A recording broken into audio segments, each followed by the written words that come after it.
In Sonic games, oftentimes the score is completely unnecessary besides 1-ups and continues, but let's see how useless the score is, finding the lowest score possible in Sonic 3 and Knuckles. Hitting badniks gives 100 points and goes up for each consecutive hit. Bumpers give 10 points up to 10 times. Knocking the goalpost in the air gives 100 points per hit, and defeating the boss gives 1000. Special stages give 100 points per ring and 50k for getting all of them, and these should definitely be avoided, so no super levels. It wouldn't even help due to the fact that each just kill enemies and you get points. At the end of an act, the points given are 100 per ring, 100 for having a time between 3 minutes and 30 seconds and 9:58. With the boss and the time bonus, it should be 1100 per stage, but not all stages are the same. I'm going to be playing the original version of the game as Knuckles, because he has the least amount of stages. I'm not playing the Origins version because I need save states. If I close the game and reopen it, the score will reset to 0, and if I kill an enemy and die and go back to a checkpoint, the score will still stay the same. The timer will fluctuate often with reloading saves and waiting for the timer, so don't look at that. Most stages have a boss or a mini-boss and a timer bonus. Angel Island to Carnival Night 1 give a minimum of 1100 points. Carnival Night 2 has no boss when you're playing as Knuckles, so that's only 100. Things are still normal until Launch-Base Zone. In Act 1, each of the twin hammers give 1000 points, and you have to beat both, which means you get 2100.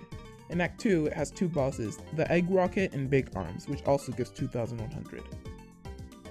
Mushroom Hill Zone both zones, and Flying Battery Act 1 each give 1100 points. Flying Battery 2's Laser Prison and Sandopolis 1's Guardian both kill themselves and give 0 points. Sandopolis 2 and Lava Reef 1 are both normal. Lava Reef 2 and Hidden Palace have no fights or timer bonus, so they give 0. Sky Sanctuary is the final level as Knuckles, and it has 2 Mecha Sonic fights which each give 1000 points. The lowest score possible for the whole game should be 22,900 points, so let's go. Angel Island Zone seems to start out normal until I kill this Rhinobot. I'm still getting used to the no enemies thing, but I reload and continue. Damage boosting is a helpful trick to avoid hitting badniks. Keeping track of the hits on the boss is very important because most of them have 8 hit points, and it's very good if you want to know when to time to drop your last ring. Another important thing is waiting, because once the boss is defeated the timer will stop. I had to stall because I kept getting this last ring, but I didn't really have any problems in the end. Near the start of Act 2 there's a somewhat tight jump above this Rhinobot, and the blue floating guys are really hard to get past because I can't glide into them. I waited here for the timer to go up before the boss. I kept rushing at the boss and was dying, but it wasn't that bad after I got it. Also, the score in the top left should be pretty accurate to the guide I gave earlier, so if you want to know what the score is, you should just look up there. At the beginning of Hydrocity, I already messed up without knowing and had to reset. I tried to stick to the top path but got trapped by some springs. This was a really bad mistake, as water physics make my jumps more likely to hit badniks. My new arch enemies are the Mega Choppers, who aren't even big and they'll just drain my rings and stop me from jumping and rolling. I wish that I knew I could throw them off by just spamming left and right. When I would try to take the loop down, I would end up getting rid of them, but I'd either kill this other badnik or just drown. My main option was just to dodge the Mega Choppers and get to the top path. It took a while, but it is definitely possible. But things don't end here. After this, these flies will follow you, and to get up you need to jump and climb or spin dash, and I will keep killing them. After multiple damage boosts, I did get through. Going to the right leaves you in this room that will only let you through after this Blastoise is killed, which is something we can't do. So I went back and tried to climb up until these flies ruined it again. So I instead just climbed up to this higher path and got a free life, but there were more flies that had to be avoided. I couldn't glide over them, and this wall couldn't be climbed, but I finally got up and was just stalling for the boss. For some reason, whenever I would lose my rings, they would just go through the ground, which means I can barely collect them, which definitely makes it harder as I don't have the insta-shield because not Sonic, obviously. But I eventually got through, and I was just careful with my hits and dodges. The start of Act 2 was normal until I bounced on this Turbo Spiker, and I luckily dodged this Mega Chopper, but hit the Turbo Spiker again. I hit this Jaws? Is that what they're called? And it exploded, but it didn't give any points. The rest of the level goes fine without nearly as much difficulty as Act 1. I didn't know that if I climb into the bombs as they explode, I'll get tons of light and I can just wait for a second and then hit the boss. In the beginning of Marble Garden, I got a hit on the boss and I tried to go up this tight path but gave up after some time because I couldn't make this jump. I went back to the right, did one of my favorite tricks, but this path is blocked for Knuckles, so I climbed up and grabbed the spinner. The main thing that happened since this was a lot of ring loss. Knuckles' shorter jump made the boss a bit harder, but it wasn't that bad. In Act 2, I got a hit on the boss and chose to take the lower path instead, and tried to get past these spikes like an idiot until I realized I can just get off the spinner. When I reached these mantises, I ended up spin dashing through them.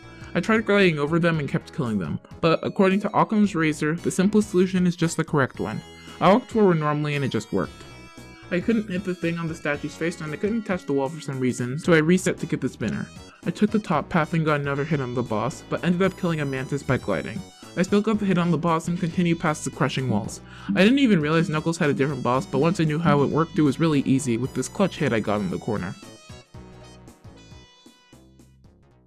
At the beginning of Carnival Night Zone, the speed shoes gave me an early push, but the bats restricted some progress. This one bat kept giving me trouble along with the platform that I needed to jump on, and I killed it sometimes. I got past it, but I didn't even realize that the boss was that soon. I beat it, but I forgot that I had one ring left and needed to reset. After some waiting, I beat the boss after a couple deaths and moved on to Act 2. In Act 2, I wasn't even paying attention and hit the bumpers 4 times and didn't even notice for almost an entire minute. After I died, I made the same mistake again and didn't even realize it until I killed some enemies. The third time I was careful and I made it through easily and got a really cool dodge through these bumpers, but then I ended up dying. I also hit these other bumpers but was careful and I made it through the next time. After some more careful bumper dodges, the end of the level was really close. The first time, I grabbed these ring boxes, and if you were paying attention at the beginning, you'd know that Knuckles doesn't have a boss. I hit the capsule until I realized that I got 6,200 ring bonus points and then reset. I was trying to find another path because you can't go around without getting at least 1,000 extra points because there are no enemies after the monitors. I tried going above Knuckles' normal path 2 times and got taken to the place where the capsule is, but I think because I didn't take Knuckles' correct path, the capsule didn't spawn. I tried climbing up the tube but ended up in Sonic's boss instead. The next time, I took the wrong path the first time but took the correct path the second time, and after losing my rings to these bats, the capsule was there. At the beginning of IceCap Zone, I completely forgot Knuckles could spin dash through this. I tried gliding over these penguins, but I killed the ice spiky guy who I thought had a shield, 2 different times. I got past it the next time. I rolled down the slope right into a penguin. These guys blend in way too much with this background, and it's really easy to just be rolling and hit them. I got past the penguin the next time, but had a close call with another. I found the boss pretty hard because of Knuckles' short jump and not having the insta-shield. I got through and the level wasn't too bad. Near the start of Act 2, I jump into another penguin, but then I glide above past it. I dodge past some more penguins and practice my acrobatics. I glide over some more, and after spin dashing through a loop, I killed another penguin, again. I go through the loop more carefully and glide over the penguin. I got out of the cave and made it to the boss, which is really easy, but I was 6 seconds off the timer. The next time, I waited a bit more, and then I beat the boss. My footage where I beat the boss on time was glitching out, but you'll see that the score should be 10,000 when I continue. At the beginning of Launch Base, I dodged the alarms because the birds would get in the way. I jumped out of the bowl before it launched me, and then I ended up hitting a laser enemy. I did a tight glide through and took a lower path. While trying to open the gate, I accidentally hit a laser again, but got past it easily the next time. I accidentally set off the alarm and died. The next time I hit another laser enemy, but then I made it to the boss. Just remember to keep one ring before the last one is defeated and it should be really easy. After being clueless, I break open this water pipe and continue. Also, does anyone find this familiar? I make a close jump over the spike guy and barely don't drown. I learned my lesson before and I knew what to do. I made it to the boss way before I was ready. I take my time, just jump on top of it and keep my last ring for big arms. Make sure to pick up the ring and count your hits. It took me a while before I was able to get some good hits off, but I finally did it. And that is the end. 14,200 points. For part 1, yes, I'm sorry, but I wanted to keep it under 10 minutes because of YouTube and the average attention span is getting shorter, so I wanted to keep it at a more reasonable length. Don't blame me, blame us all. Subscribe so you're notified for when part 2 comes out.